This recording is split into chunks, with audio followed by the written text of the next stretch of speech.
Hi అండి, అందరికీ నమస్తే. Welcome back to our channel. ఇట్లా బ్లౌజ్ సైడ్ స్టిచెస్ వేసేటప్పుడు ఇంత పర్ఫెక్ట్గా ఇట్లా మనం ఇలా పట్టుకుంటే ప్లస్ సింబల్ లాగా ఇట్లా ప్లస్ సింబల్ లాగా రావాలనంటే ఇది పర్ఫెక్ట్గా అండి. కొంచెం జస్ట్ ఒక కుట్టు పావు కుట్టు మందం కొంచెం అటు ఇటు అయినా నో ప్రాబ్లం. కానీ హాఫ్ ఇంచ్ కంటే ఎక్కువ తక్కువ తేడా వచ్చినాయి అనుకోండి, అది ఎక్కడనో కొంచెం మిస్టేక్ అయిందని చెప్పని తెలుసుకోవచ్చు. ఇక్కడనైతే ప్లస్ సింబల్ లాగా రావాలనంటే నేను సైడ్ స్టిచెస్ ఎట్లా వేసుకోవాలనో చెప్తా, చూడండి ఒకసారి. ఇలా మనము ఎప్పుడు కానీ ఇక్కడ హ్యాండ్స్ దగ్గర నుంచి అయితే స్టార్ట్ చేయాలండి. ఫస్ట్ హ్యాండ్ లూజ్ తీసుకోండి.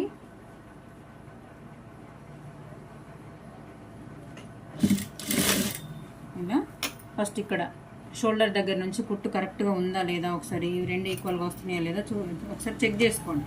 చెక్ చేసుకున్న తర్వాత ఏమన్నా తేడా వస్తుందా, ఇక్కడ బ్యాక్ పార్ట్ కంటే ఫ్రంట్ పార్ట్ తక్కువ వస్తే మట్టుకు నేను ఆ టిప్ కూడా ఒకసారి మళ్ళీ మీకు వీడియో షేర్ చేస్తానండి. బ్యాక్ పార్ట్ కంటే ఫ్రంట్ పార్ట్ తక్కువ వచ్చినప్పుడు ఎక్కడ అడ్జస్ట్ చేసుకుంటే పర్ఫెక్ట్గా సైడ్ స్టిచెస్ అనేటివి వస్తాయి అనేది నేను నెక్స్ట్ వీడియోలో చూపిస్తాను. ఇప్పుడు మాత్రం సైడ్ జాయింట్స్ దగ్గర మనకు ప్లస్ సింబల్ అంటే ఆమ్ రౌండ్ దగ్గర ప్లస్ సింబల్ ఎట్లా వస్తుందో చూడండి ఒకసారి. ఇక్కడ కొన్ని సార్లు మనం మార్క్ చేసుకున్నది కొంచెం స్టిచెస్ కొంచెం అటు ఇటు అయినా కానీ తేడా వస్తాయండి. ఒక్కసారి మళ్ళీ స్టిచ్చింగ్ వేసుకునేటప్పుడు ఒకసారి చెక్ చేసుకోండి.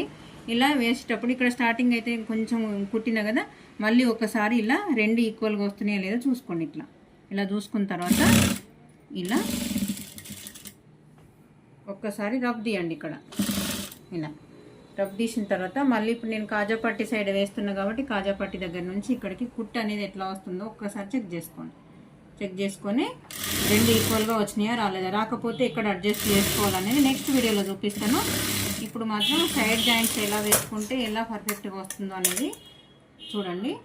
ఇంకొకటి చివర్లు అంటే ఖర్చుల దగ్గర మనం ఓవర్లాక్ చేయాలి కదా, దానికోసం అని చెప్పేసి క్లాత్ అటు ఇటు పోకుండా ఒక స్టిచ్ అయితే వేసుకోవాలి. ఈ ఖర్చు అనేది ఎక్స్ట్రా ఖర్చు తీసేయాలి. తీసేస్తే నీట్గా ఉంటుంది. ఓవర్లాక్ చేసినప్పుడు పోగులు అనేటివి మిషన్ లోపలికి ఇరుకకుండా నీట్గా వస్తుంది అన్నట్టు. చూడండి ఇలా ఎంత పర్ఫెక్ట్గా వచ్చింది చూడండి. ప్లస్ సింబల్ లాగా రావాలి. ఇది పట్టు కాబట్టి కొంచెం ఇక్కడికి వచ్చింది, మీకు క్లియర్గా కనిపిస్తుంది. రెండు ప్లస్ సింబల్ లాగా రావాలి అని అంటే ఇప్పుడు నేను చెప్పిన విధంగా ట్రై చేయండి. ఈజీ ప్రాసెసేనండి. అయితే నెక్స్ట్ వీడియోలో మాత్రం ఇక్కడ మన బ్యాక్ పార్ట్ కంటే ఫ్రంట్ పార్ట్ తక్కువ వచ్చినప్పుడు నేనేమో ప్రతిసారి బ్లౌజ్కి 4 డాట్స్ అయితే కుడతాను కదా, 3 డాట్స్ పెట్టినప్పుడు ఇది తక్కువ అయితే మాత్రం ఏం చేయాలనేది ప్రాబ్లం ఎక్కువ అవుతుంది. ఇక్కడ డాట్ ఉంది కాబట్టి దీన్ని ఎట్లా అడ్జస్ట్ చేసుకొని మనం ఈక్వల్గా చేయాలనేది మన ఛానల్లో